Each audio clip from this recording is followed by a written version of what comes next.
Good evening, ladies and gentlemen. Welcome to another episode of AIJAC Live Online. My name is Joel Burney, and it is a pleasure to have you with us again tonight. To those of us in Melbourne who are entering lockdown and those friends in Sydney that have been in lockdown for the last couple of weeks, we hope, and there's a message from AIJAC, we hope that everyone stays safe, and we will attempt to keep in touch with everyone as much and as often as we can in the next few weeks of lockdown. Just a few housekeeping items. We'll have a quick flip over to Seth to say hi to Seth. Hey, Seth, how are you? Hello. It's fantastic to have you with us tonight. We are really looking forward to hearing your insights. Now, ladies and gentlemen, our next webinar, we are doing the finishing touches on the final date and schedule of our next webinar. And then please keep a lookout for your inbox. yes, There'll be an invitation in there shortly. Just ask those that are entering to please mute themselves. There will be an invitation shortly, so please be on the lookout for that as we try to keep up our schedule while we're busy at home. If you do happen to miss a webinar, or you would like to show your friends a webinar, or you think that your friends would like it, please head to our YouTube channel. The full video is uploaded within about 24 hours of the webinar airing. So people can watch all of our webinars of everyone that we've hosted in full on our YouTube channel. So please go and have a look. Now, as usual, we'll also be hosting a Q&A feature during tonight's webinar. I'll go through the instructions later on during the presentation. Now, ladies and gentlemen, to our main event. Dr. Seth Frantzman is a Jerusalem-based journalist and author who holds a PhD from the Hebrew University of Jerusalem. He has been covering the conflict in the Middle East since 2010 as a researcher, analyst, and correspondent for a variety of prestigious publications with expertise in military, strategic, and diplomatic matters. He is the co-founder and executive director of the Middle East Center for Reporting and Analysis. He is the author of After ISIS, America, Iran, and the Struggle for the Middle East, and the recently released Drone Wars, Pioneers, Killing Machines, Artificial Intelligence, and the Battle for the Future. And I will send a link in the chat feed for those that are interested in purchasing Drone Wars, so from an Australian bookstore, so you'll be able to purchase that with the link that I'll provide very shortly. Now, ladies and gentlemen, tonight's topic is Iran, Hamas, and Hezbollah, the growing drone and rocket threats to Israel. Unfortunately, Colin Rubenstein is unable to attend tonight, and he does send his apologies. So with that, I would now like to hand over to AIJAC's Jeremy Jones to say a few words. Thank you. AIJAC Online has given an impressive selection of experts on a wide range of important issues, an opportunity to present their informed and authoritative views, and given Australians and others joining us the opportunity to explore these matters in more depth through questions and discussion.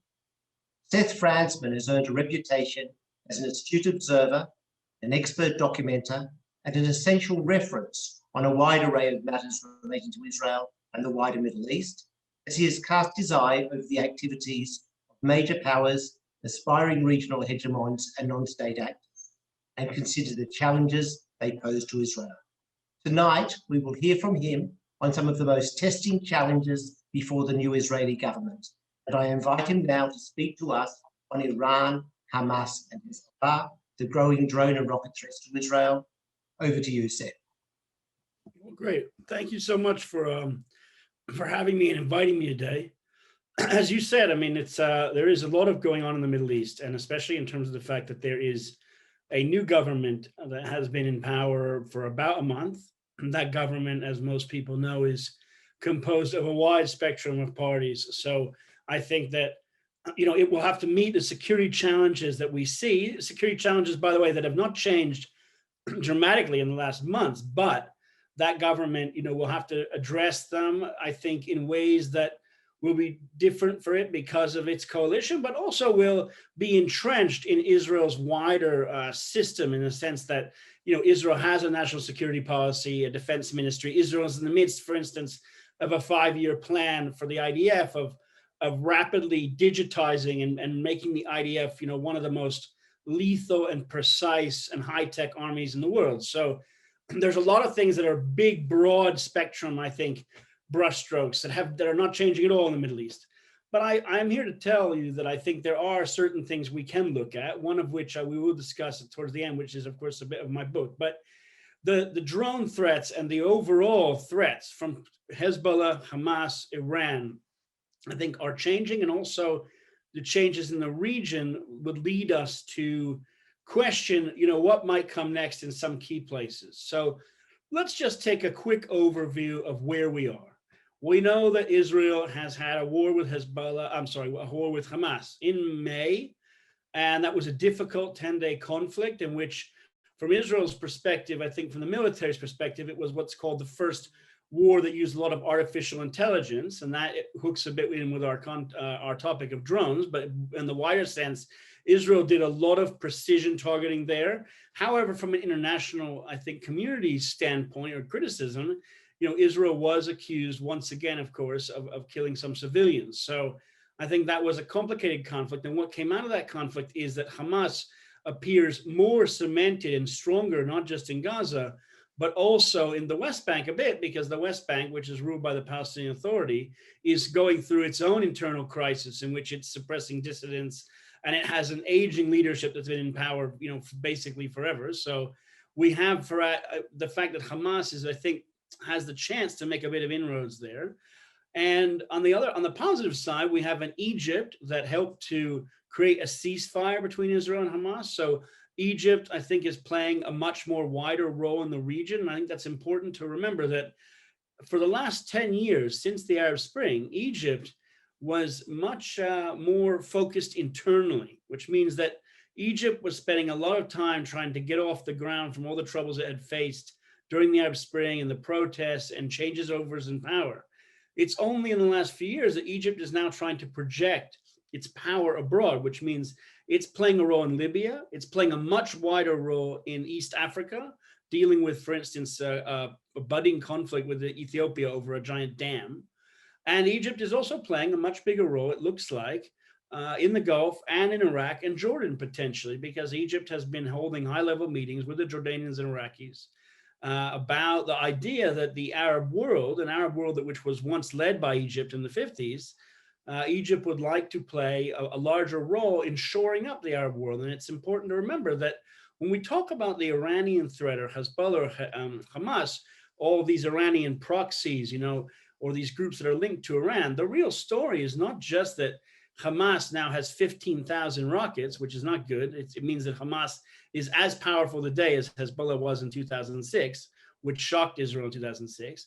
It's not just that Hezbollah has 150,000 rockets, or that Hezbollah is rapidly eroding Lebanon to the extent that, the Lebanese state has almost collapsed, and Hezbollah, in fact, seems to be more powerful than the state of Lebanon.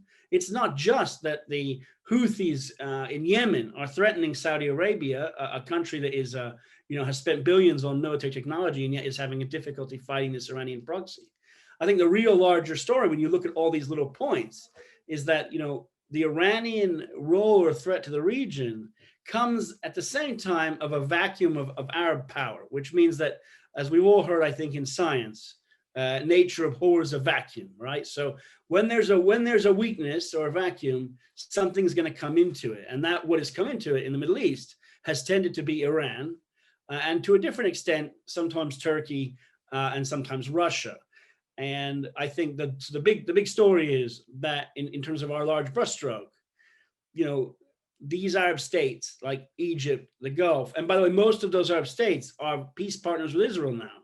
We just had the UAE established, for instance, an embassy, I think yesterday in Tel Aviv. So that is a great momentous historic turning point in the region as well, this Abraham Accords and the relations with the UAE.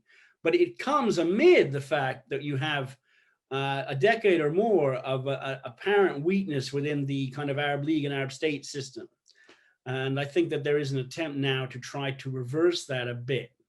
And what that would mean is, for Israel, for instance, that would mean that the Arab states, especially Egypt, would like to re-normalize relations with the Syrian regime.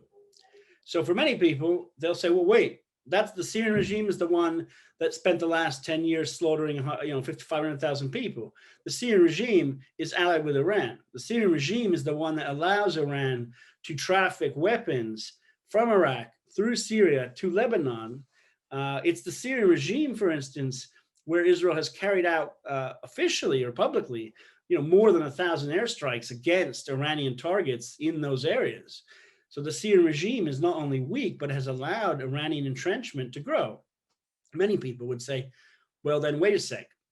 If the Arab world wants to bring the Syrian regime back into the milieu or back into the Arab League and things like that, what would that mean for Israel? And I think that's where we run into those key questions of what comes next in terms of, Israel is going to face, I think, maybe more criticism or less freedom of movement in its ability to confront Iranian entrenchment in places like Syria and Iraq. Iranian entrenchment that definitely threatens Israel, because we know, for instance, from reports in 2018 and 2019 that Iran has been moving ballistic missiles into places like Western Iraq, which, if most people probably here remember, in 1991, when Saddam Hussein was firing Scuds rockets at Israel, which was a huge threat, those rockets were fired from Western Iraq. And in those days, the Saddam Hussein's, let's say, technology of the Scud missile system was a relatively inaccurate system, right? You just have a missile. It's a bit like a German V2 rocket. It goes up, it hits something. You aim at Tel Aviv, you hope it hits something. And Israel had to confront that with air defenses that at that time did not work very well. Nowadays, the story is totally the opposite. Israel's air defenses are by far the best in the world in terms of integrated air defense, Iron Dome, ability to confront hundreds of threats at a time, which we, by the way, just saw in the last war. We saw in one case, 150 rockets fired or something like that in a minute or two, and the Iron Dome system stopped most of them. The ones that it doesn't stop are usually ones that are going to hit a field or something. So we saw that the system was very well tested. We saw that Hamas tried to overwhelm the system. But we also, I think, are beginning to see a much bigger danger, which is, it's one thing to base ballistic missiles in Iraq or to traffic them to Hezbollah or Syria. It's another thing to base not only those types of missiles, but precision guided missiles or very precise ordnance. And what we are now seeing a lot of, which is the drone threat, which I happen to have written a book on. So I'm, of course, very happy that I hope some of you will go and check out my new book. The book is not just about Iran, and we'll get back to that in a second.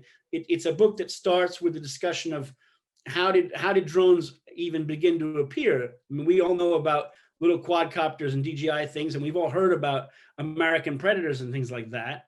But how did these machines begin to appear? Who innovated them?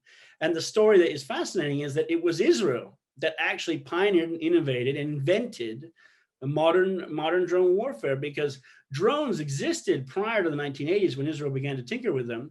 Drones were basically a remote flying vehicle, like a kind of a kid's toy, or you could use them as a kind of pod, that you could use them as a targeting pod or something.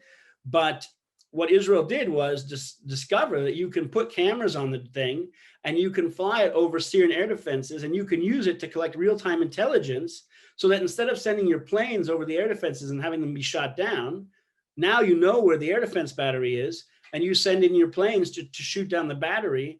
And if the batteries are activated in air defense, they might shoot down drones, but you can sacrifice drones. Who cares about sacrificing an unmanned vehicle? You don't want to sacrifice pilots, which Israel, of course, had suffered high casualties in pilots in the 73 war. So I think what's fascinating is Israel developed and pioneered this technology. It very rapidly became an American technology, where America used drones relatively successfully in the global war on terror, in places like Afghanistan, by the way, where the U.S. is now leaving. But Afghanistan was a huge, kind of, let's say, we could say in a way, test bed for all this technology. And now, unfortunately, the technology, and the book describes this, has gone into the hands of terrorists, because groups like ISIS can buy a drone kit online, or can buy a commercially available drone, like a quadcopter, and you can stick grenades or mortars or other things on it.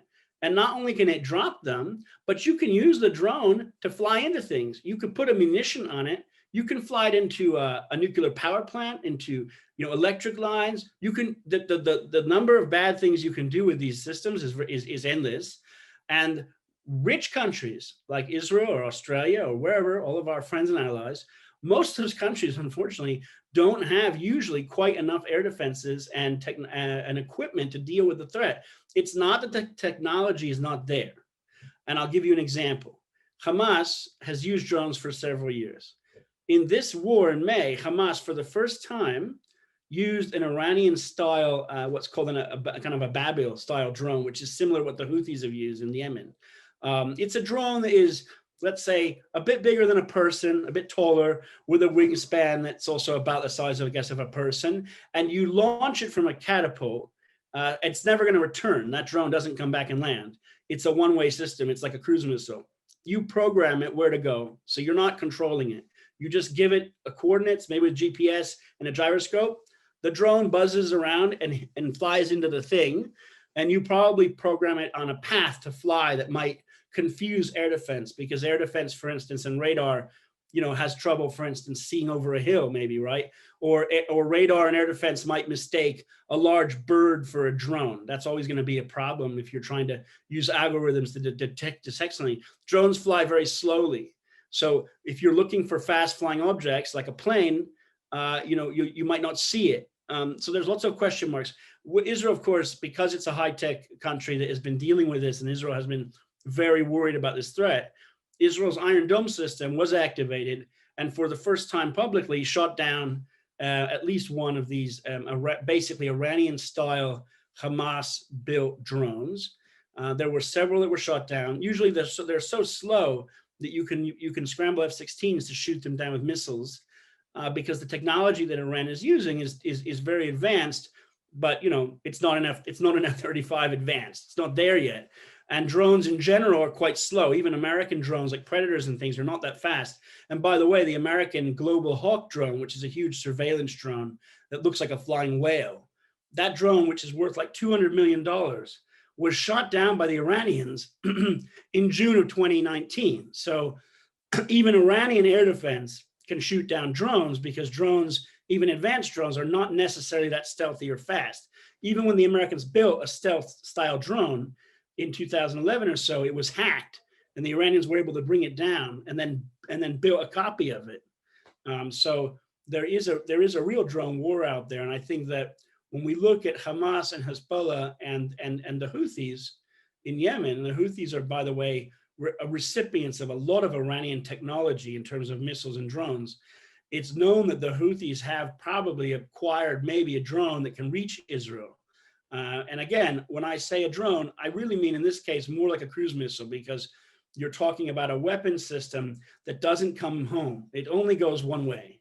And it's also, which is a challenge for air defenders, it's not controlled from a frequency, these types of drones. So one of the things that a lot of air defense technology has to fight off drones, especially like quadcopters and things, is because a lot of the drones that pose a danger to airports and things like that, they might just be used by tourists. They're not necessarily a pernicious, it's just a mistake. So a lot of airports and things, they have technology now that you can jam the system, you can jam the drone, you jam the controls to it so it just falls out of the sky.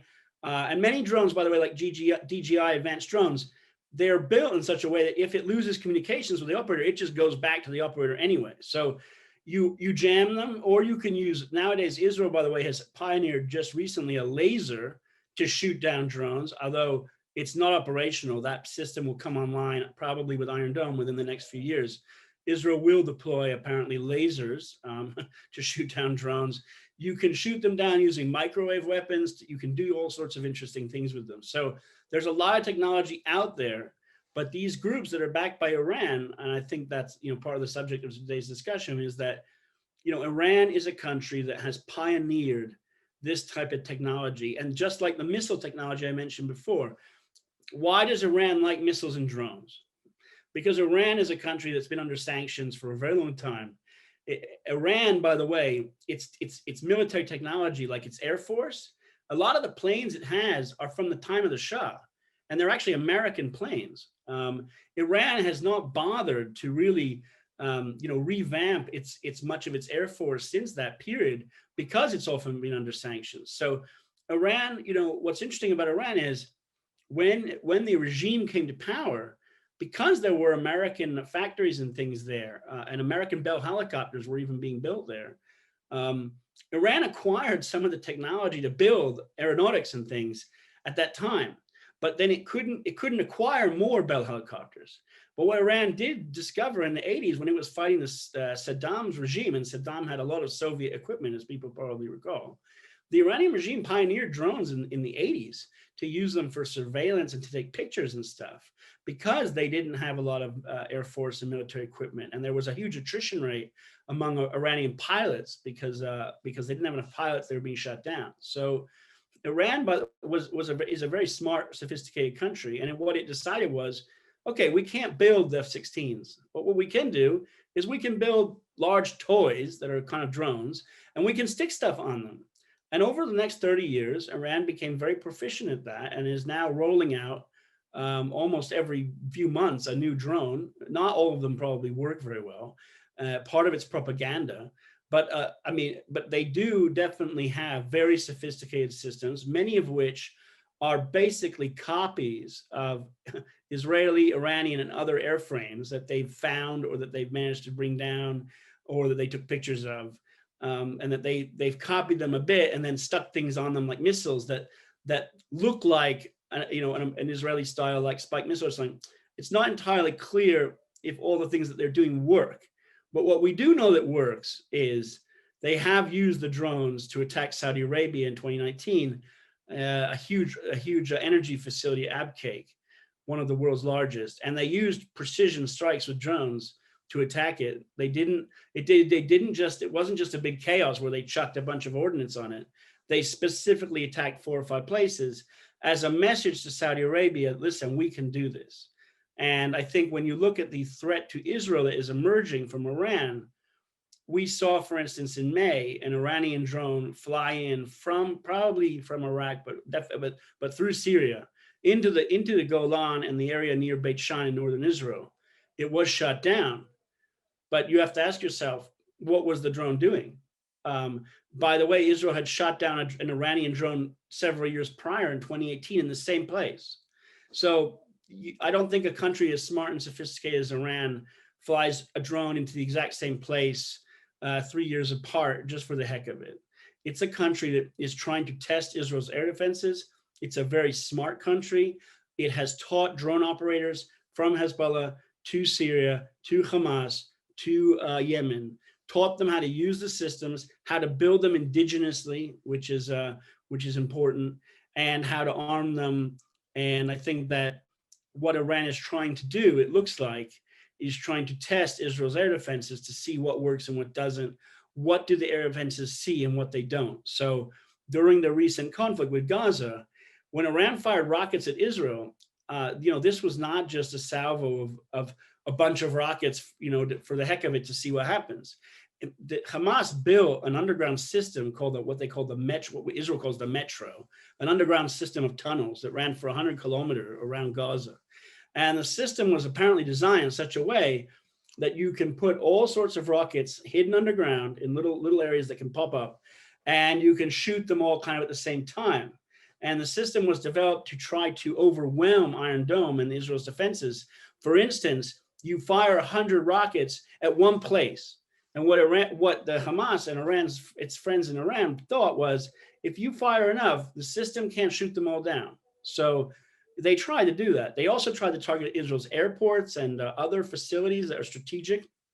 And I think there's a lot of evidence that they put a lot of plans into this war that was not like 2014 or 2012. And what that means is this war was not just spontaneous, like people said, well, there were tensions and there was Jerusalem and then Hamas fired a rocket. No, this war was carefully planned. They were waiting for the spark that would set it off. You don't have 4,000 missiles ready to go because it's just, I'm very angry and there's a spontaneous war. This was a complicated plan, like von Schlieffen plan that the Germans put into process or whatever. This was a complicated thing This was coordinated and choreographed, and there's been a lot of studies of it in Iran, a lot of articles written in Farsi by the Iranian regime saying, did this work and what comes next? I should then add, relating to the drone stuff before I'll take questions, that one of the fascinating things Israel did deploy for the first time ever in this conflict, what is called a drone swarm technology. And the way the technology works is, which is kind of obvious when you think about it, but not so obvious to actually make it, is if you want to, for instance, cover a large area to do surveillance, not just 24 hours, but in real time, and be able to pinpoint all sorts of changes that are taking place, you can of course have one satellite or one drone buzzing around. But what Israel wanted to do was also have a very high level of detail in terms of where rockets are being fired from and how it can therefore do precision strikes. Because if you have a school and you've got rockets being fired near it, you don't want to level the whole area. You have to do strikes that are only trying to target just the rocket pad or something. So apparently the technology that was deployed, and I think from reports we've seen, foreign reports and also in Israel, is this swarming technology, which is based on new digital systems in the IDF built by Israel's defense companies like Elbit and companies like Rafael or what have you. And the technology allows all the drones to talk to each other, allows them to coordinate with each other. Because if you're using a dozen drones or whatever, having operators try to fly them all, they might run into each other. So you develop algorithms and artificial intelligence so that all the systems are a kind of, it's not a living thinking being, but it behaves with algorithms and does all sorts of things and allows the human operators or the humans to just get the most important information while the machines do whatever they're supposed to do. And we've seen other things with drones coordinated, like light shows and stuff, but this is taking the technology to a whole new level. And look, it makes sense because when we talk about a lot of the things that we have on our iPhones or whatever, everything these days is basically big data. It's like Waze, right? The software that allows you to drive places faster, like it's streaming in all this data. It's deciding what to do with it, and then giving you, the driver or the operator, like one or two choices: go this way or that way. And the same thing is happening with drones. The idea is that you have not just drones, but also sensors on tanks, sensors on rifles, sensors on planes. It's all being fused together, and that's being digested and given to the average commander or the soldier, which is a whole new way of warfare, which looks a lot like things you might have seen in cool movies, but is actually happening in Israel in front of us these days. And I think it's not quite there yet, but all this stuff is going to change, hopefully, apparently change the way war is fought and the types of technology in the hands of people. So I'll leave it there, and then we can just take questions or what have you. Thank you very much, Seth, for that fascinating 20 minutes or so. Truly, there's a lot to unpack there. Now, ladies and gentlemen, as Seth has covered a lot of territory, there's got to be some questions there that you'd like to ask. Now, you can do that by hitting the reactions button on Zoom, and you can use the raise hand feature, which will give me a silent indication of your desire to ask Seth a question. And then we will control everything, your camera, and unmute you from there. So the first question will go to AIJAC Live Online. Good evening, Seth. A very, very wonderful presentation. I want to ask a bit about the arms race you've painted a picture of. You've got an arms and technology race, both on drones, to Israel to shoot down drones, but have its own technology, and in missiles, where Israel's trying to have a defense system that can stop Hamas and Hezbollah, etc. rockets, but Hamas and Hezbollah, etc. are trying to overcome them. I want to ask, how far ahead is Israel, and what does Israel have to do to stay ahead in these two critical arms races? Well, I think Israel is way, way far ahead. It's not a question of that the technology is similar. It's that the thing is, Israel's bar, or the bar that is set for itself, is it doesn't want any civilian casualties in Israel. So that means you have to have very good air defenses. It also, the bar that Israel set is that you will have almost no civilian casualties among the Palestinians, or whether it would be a conflict in Lebanon or wherever, or Syria. I mean, for instance, in Syria, Israel's carried out officially more than thousands of airstrikes. And as far as I know, there have been almost no civilian casualties that we've heard of. So, you know, it's not a question of I think the arms race exactly, because we're not talking about, you know, Germany and England racing to build the best dreadnought in 1913. We're talking about that it's just the nature of war. So it's asymmetric. That so it's not a question of two near peer countries, just that the adversary is building all sorts of things. These weapons are very dangerous, big ballistic missiles, and now maybe one day a nuclear weapon. Of course, that's another story. But in terms of Hamas rockets, Hamas is not going to win a war against Israel with rockets, but it could kill hundreds of Israelis. Had Israel not built the Iron Dome system, you know, we're talking hundreds of casualties in the last conflict. So I think, and Israel doesn't want to suffer those casualties. Now, Israel did suffer huge casualties in the Second Intifada, and Israel got through that. So countries can survive difficult conflicts, and Hamas and Hezbollah are not going to roll into Jerusalem. Israel will win. It's just that Israel doesn't want to inflict, you know, large collateral damage or civilian casualties in order to win, and Israel doesn't want to suffer any casualties either. So, you know, when I talk to IDF people about the new digital revolution in the armed forces and stuff, you know, they're talking about making Israel 10 or 100 times more lethal than it has been in the past in terms of its ability to do precision lethal strikes against enemy targets, but not lethal against civilians, obviously. So it means concentrating more power quicker and having a much faster war with much more impact and in a much shorter period of time. That at least is the theory. So that's where they're trying to get to. And obviously Israel's enemies have a different theory. All they want to do usually in case of Hamas is not really win. They just want to inflict a few casualties so they can pretend they won. So I think it's the problem of, you know, what each one is trying to accomplish is very different. Thank you for that, Seth. Now I'll hand over to Judy Maynard. Hi, Seth. Is there any hope, do you think, of preventing Hamas from rearming after the recent conflict? Well, I mean, the track record is no, because Hamas came to power in Gaza in 2006 or so. At the time, its rockets didn't reach very far. I think they were, you know, just beyond Sderot. And then by 2009, you know, they were reaching more, dozens or so kilometers. By 2012, they were reaching like Tel Aviv and stuff. So I think that the evidence shows that all the wars keep come and go. It's been under blockade and they continue to build. So all the things that have been done supposedly to cut them off haven't worked. I mean, you know, Egypt cut off all the tunnels. There's apparently not much smuggling going on. So I don't know. It's not entirely clear how they build it all, but like the evidence shows that it hasn't stopped. So I would say they will rearm. I mean, as I said in the presentation, oddly enough, Hamas's arsenal has now reached where Hezbollah was in 2006. If you do the math and you say, well, wait, Hezbollah was very dangerous in 2006. Now Hezbollah is even more dangerous with 150,000 rockets.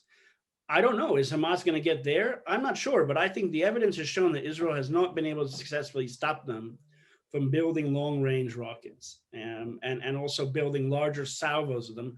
Although the destruction of the metro system supposedly sets them back many years. So we may just have to see what happens in the next 5 or 10 years. But I assume they will be able to repair part or most of that 4,000 rocket arsenal that they used.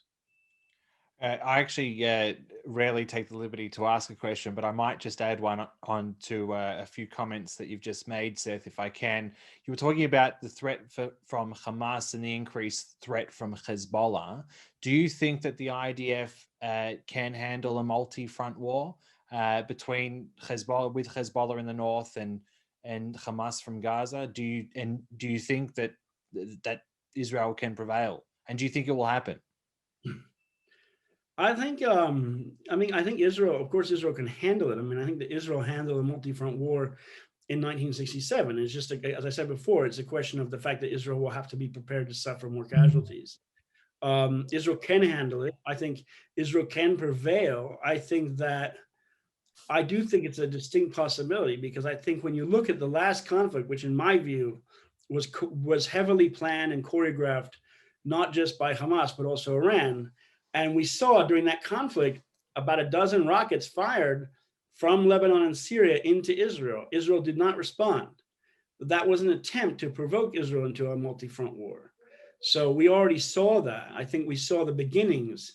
Also, the Houthis in Yemen said they wanted to join the conflict. So I think we're seeing, yes, the chances that a conflict could begin that would involve Hezbollah, Hamas, Shia militias in Iraq, Yemen, Syria. I mean, that would be a very bad scenario. I think everyone wants to prevent that. I think if it were to happen, it would be a very big conflict. And I think that Israel would have to be prepared to not only suffer casualties, but also in the last conflict, Israel's airports were closed. I mean, and that's not during the pandemic, it's kind of okay, airports are closed, we don't care. But usually closing airports in a time of war in Israel would be considered quite a bad thing. So I think that, Israel will suffer, I think. And that will be something that the Israeli public has not had to face for a bit of time. So that will be shocking, I think.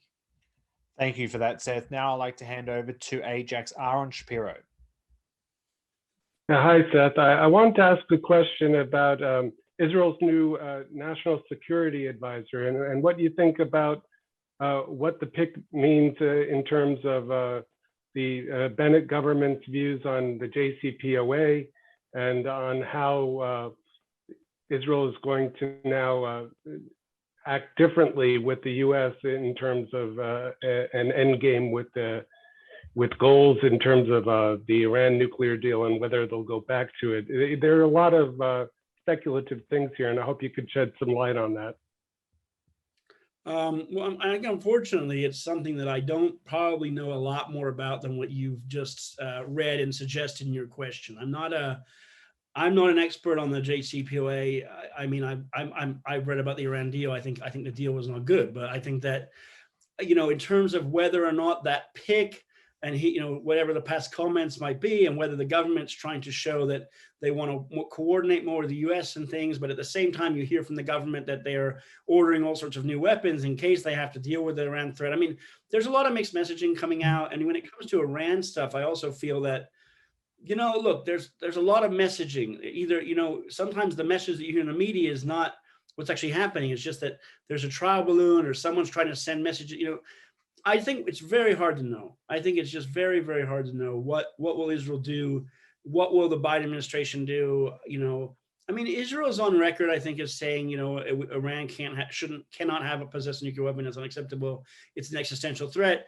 I think Israel has indicated that there is a red line somewhere in terms of Iranian enrichment and things like that really would be at some point too much, would be crossed, because it would allow Iran to have way too much highly enriched material that could lead to a testing of a device. I think that there's a lot of concerns in Israel about the precision guided missiles and also the ballistic missile program, in terms of when Iran will actually build a missile that can actually deliver a potential weapon, which I think is a big question mark. So there's all sorts of things out there. I just don't know about what that pick means, or whether the new government will change Israel's policy. I mean, there's definitely, in terms of attitude, a more positive, let's say, or attempt to appear that the U.S. and Israel are closer and on the same page, as opposed to Netanyahu, which was, I think, often a bit more combative about, for instance, this administration. So I guess we'll just have to see. And I just don't know more than we're seeing in the reports. I mean, there may be people at the Jerusalem Post where I write that,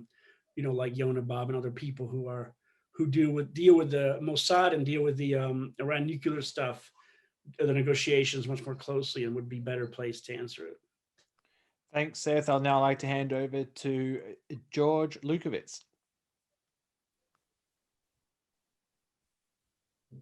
Seth, very interesting. Look, one thing that doesn't seem to have raised a lot of discussion and yet has reached the Security Council is the dam that's being built by Ethiopia and the damming of the Nile that's consequential upon that.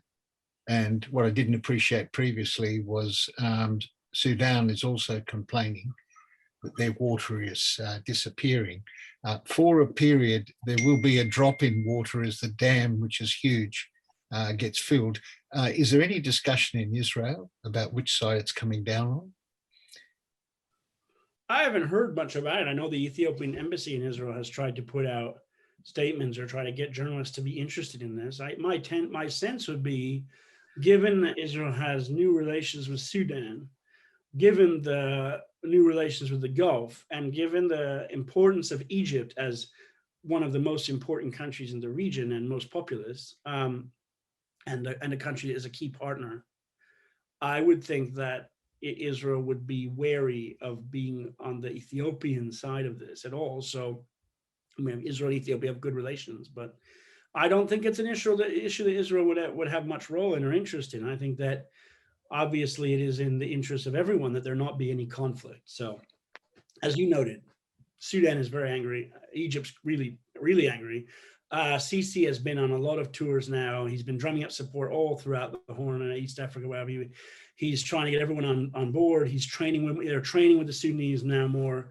You know, there's a full court press to extend Egypt's power and also to isolate Ethiopia, which has its own internal crisis. And I think send a messages to Ethiopia about what might come next. And we'll see if that, I would hope that any conflict would not happen. So we'll see. Thanks, Seth. Now I'll hand over to Dr. Ranparat. Hello. Got you, Ran. Okay. Thank you, Seth, for that interesting discussion. I have so many questions about proliferation of drone technology and other issues.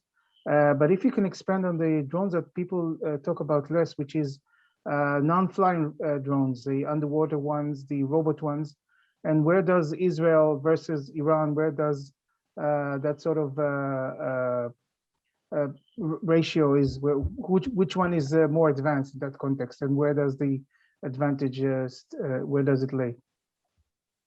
I think the advantage is always in Israel's court. I mean, Israel is a super high-tech country, so it's just a question of whether Israel wants to field those systems. I think that what we've heard about more is the unmanned ground vehicles. So there is, I think, there is a vehicle that I think has shown up in videos now with some of Israel's new units. Israel has a new unit called the multi-dimensional unit, and it has another unit from the paratroops called the Ghost unit. That are using a lot of new technology. And I think we've seen videos publicly that showed some sort of an unmanned ground vehicle. My sense is that we're going to see a lot more of that. What I've heard is that it will not, they are not just now being deployed. They will be declared operational or whatever in the next period. And we'll start to see unmanned ground vehicles doing patrols on borders and things, or being able to shepherd stuff alongside infantry. For instance, you can use them to bring in weapons. You can use them to bring in blood plasma. You can use them to carry out wounded soldiers. You can use them as a kind of mule or a pack animal. You can send them into buildings. I, by the way, went on a demonstration where a robotic dog entered a building alongside a drone, and they coordinated to search out terrorists that were in the building, which was actually just a dummy with an AK-47. But I watched a demo of that, and that's really amazing technology that is developed partly by Rafael. So there's a lot of stuff out there. I'm not saying we're going to see robotic dogs entering Gaza anytime soon. It's not Terminator, but we will see, I think, unmanned ground vehicle things out there. In terms of unmanned water vehicles and things, I'm not familiar with the underwater or the boats as much. I know that there is a system of an unmanned boat that is basically just a patrol boat that they don't have people on it, and they stuck a rifle on it and they stuck another drone on it that it can deploy. To be honest, that system's interesting, but it's something that it's not the next generation, because you don't need to have a patrol boat that's made for humans driving around without the humans on it. Just build something else, like a submersible or something flat on the water that no one's going to see, that looks like a ray or whatever. So I think we'll see things like that. I don't know how much Israel cares about things like that. I assume that there's stuff out there we just don't know about. In terms of the Iranians and that stuff, I don't see the Iranians building unmanned ground vehicles. We haven't seen much of it. I mean, they're always playing with things and showing things off at their demonstrations and tech fairs and stuff. But if the Iranians were really building it as a threat, then why would they show it off? Wouldn't they just like use it secretly to attack something and you'd never know it existed? So the very fact that they're always bragging about it speaks to me that it actually doesn't work that well.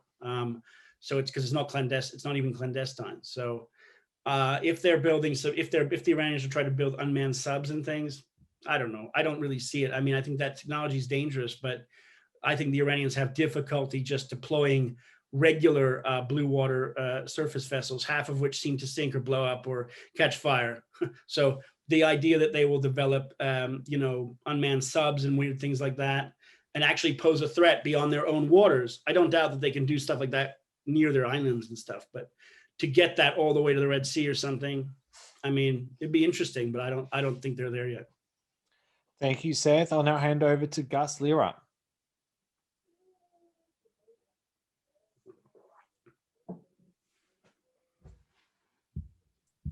Got you now, Gus. Right, do you hear me? Yes. You spoke a moment ago about what motivation Hamas, possibly Hezbollah, could have for these adventures, such as the one we've recently witnessed. And you said that it could be to have a sort of a pretend victory. But there is another sense in which they have a far greater victory. Whenever something like that happens, there is an upsurge of anti-Israel feelings, certainly across the West and the former supporters of Israel. There's an upsurge of anti-Semitic activity in those societies, and somehow there seems to be a general turning against Israel of public opinion in the world. Could it be that ultimately what their objective is to simply keep that momentum going and eventually have some sort of a political victory which accords them the right of return to a one state Israel? I think that's a good point. I mean, I think that is always the trouble with sometimes how things are examined, which is that I think there were a number of questions here where the question was, Israel, how does Israel stack up against these enemies in terms of abilities? Look, on a tactical field, Israel's great, but Israel has a real problem, which is that, yes, the international community has often been tough on Israel, hostile, or held it to double standards. And that generally means, for instance, that while other countries are allowed to bomb civilians and things like during the US coalition's war in Iraq against ISIS, which did kill plenty of civilians, by mistake, of course, but, whereas that can happen, where Israel is a tolerance for even one casualty of one child and killed tragically is almost, there is zero tolerance for it. And I think that Israel has to understand that's just the field it has to deal with. In terms of anti-Israel, anti-Semitic attacks in the West, I think in the end of the day, look, Western countries have to be responsible for not having anti-Semitism and having racism. So that's incumbent upon them. I think that if it turns out that many groups now in Western countries are beginning to assault Jews every time there's a conflict in Israel, the fault of that, to be honest, I think lies more with the educators in the system in those countries, not tamping down on that and making anti-Semitism and racism unacceptable, as we tend to try to do with racism and things in things like football or what have you. So, but yeah, I mean, look, the last war, I think, showed what happens when Israel enters a conflict, which it didn't necessarily, by the way, need to enter. I was there when the rockets were fired at Jerusalem. I was on the border. Israel didn't necessarily have to enter this conflict. It could have said, okay, fire one rocket, we're not gonna do anything and see what happens. Let's give the Egyptians 48 hours to figure this out. I think, unfortunately, Israel was in an election crisis at the point, coalition crisis. Israel slouched into that conflict a bit. And I will tell you that if you read the reports here, Israel had held up dozens of diplomatic appointments for a while because of this crisis. And Israel's diplomatic teams abroad and other coordination on public diplomacy were totally lacking in this conflict for a few days or a week or so. And I think that is, again, a field of battle look, yeah, the public relations, that's a field of war as well, or conflict as well, right? So that was very much lacking, and someone needs to ask tough questions about why that was allowed to happen. I would say that a country like Israel in the modern age needs to understand that, yes, the wars are not just won on the battlefield. It's not just, can a platoon defeat an enemy platoon? Yeah, they can, fine. But wars are not won there, right? They're won in all sorts of other levels and layers, and we all know that from history, that you can win the war and lose the peace or whatever. Like, so I think we all have to be cognizant of that. And as you mentioned, a one-state solution or whatever, I mean, yeah, there are huge strategic questions about what happens when the Palestinian Authority leadership, which is old, eventually departs. What happens in the West Bank? What's happening with Qatari money going to Gaza? What's going on with Hamas in Lebanon, which they're building up networks there? There's all sorts of larger questions. And I think that, look, Israel is an extremely powerful, high-tech, impressive country. So, it should be able to figure out some of those questions, but it should also work with its partners, its friends like Australia, or its friends in the region like the UAE, to try to address those issues. Thank you, Seth. I'll now hand over to Ovid Lobel. Hi, Seth. Thanks for doing this.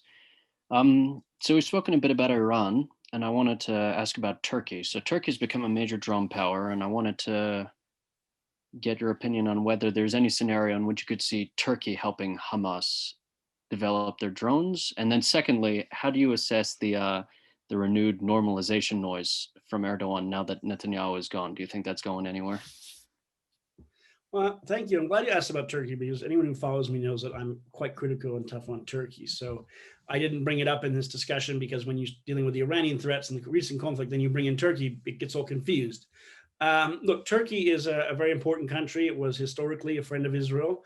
That friendship began to disappear when the new AKP party came to power in the 2000s. That party became increasingly hostile to Israel with the 2009 conflict in Gaza, as the party under Recep Tayyip Erdogan sought to use the Palestinian issue, to get support in the street around the Islamic and Muslim and Arab world. And I think that was entirely cynical of the AKP and Erdogan, but AKP has its roots in the Muslim Brotherhood, and so does Hamas. So they have a natural friendship there.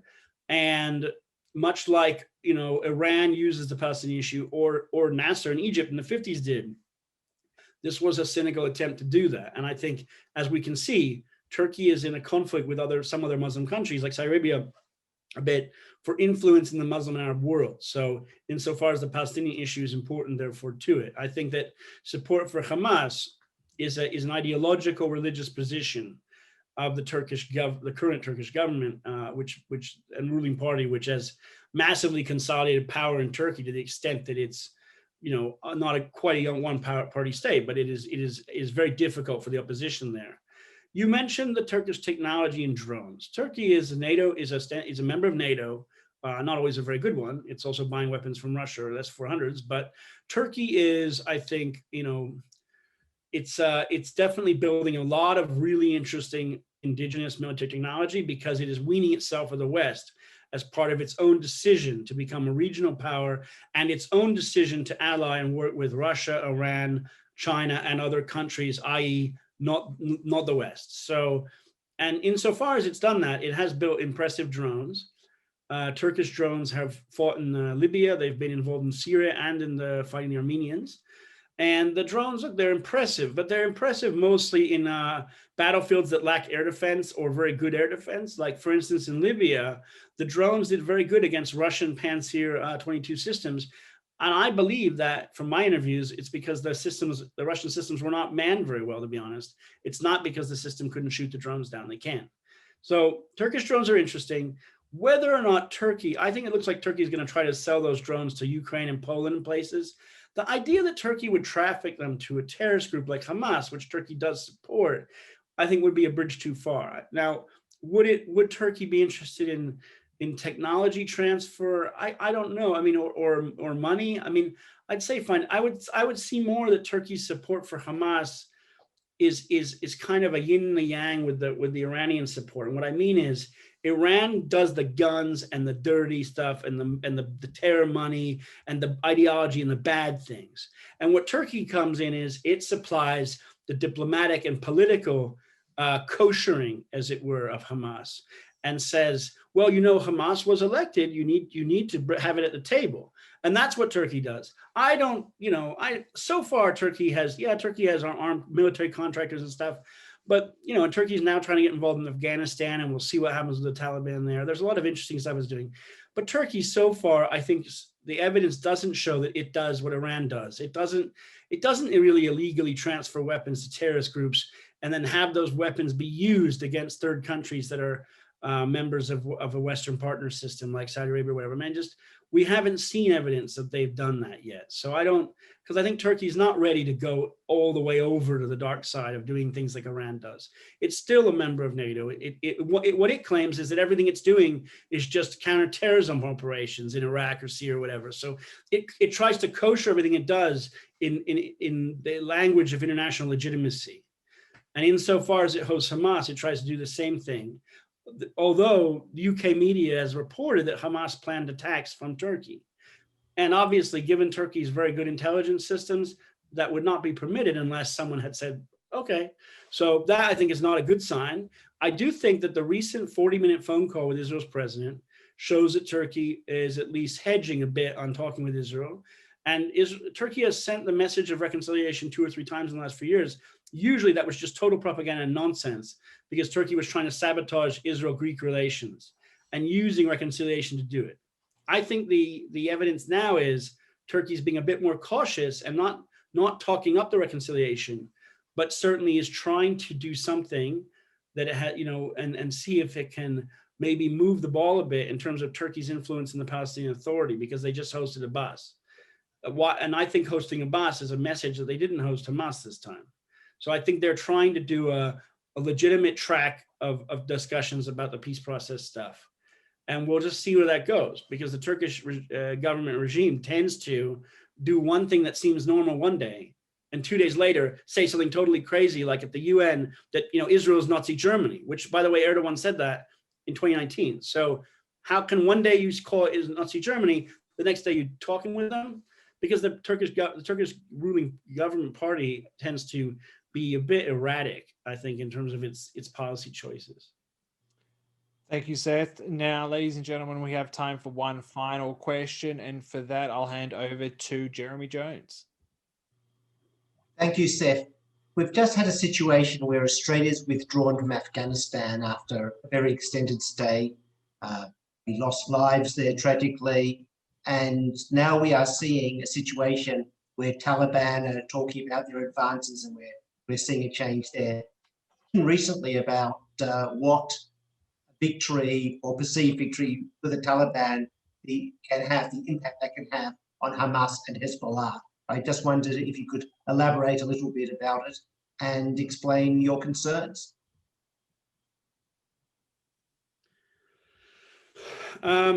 Sorry, wait, can you just say the last? I understood the first part was about the Taliban. What was can I just get the last part of that question? Yeah, about the Taliban's victory or perceived victory, the impact on Hezbollah and Hamas.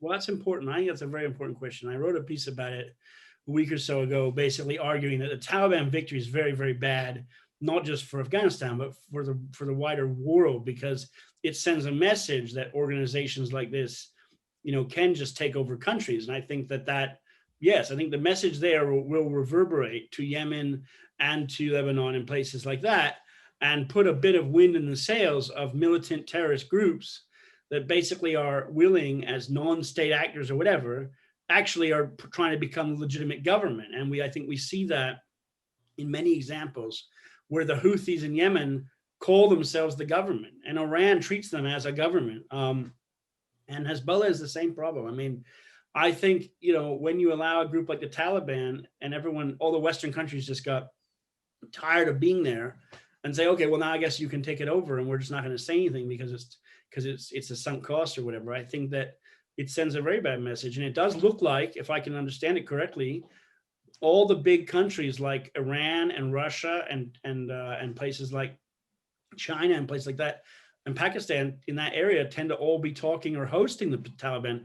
The Taliban have been treated like as if they're a government by Qatar. So that I think everyone is trying to prepare the future in which the Taliban will be seen as a legitimate government, or at least a partner in one.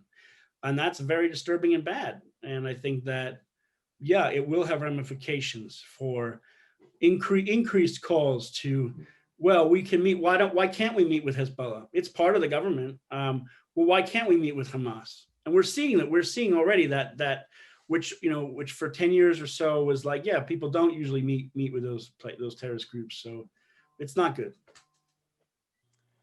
Well, on that note, Seth, thank you so much for your time tonight.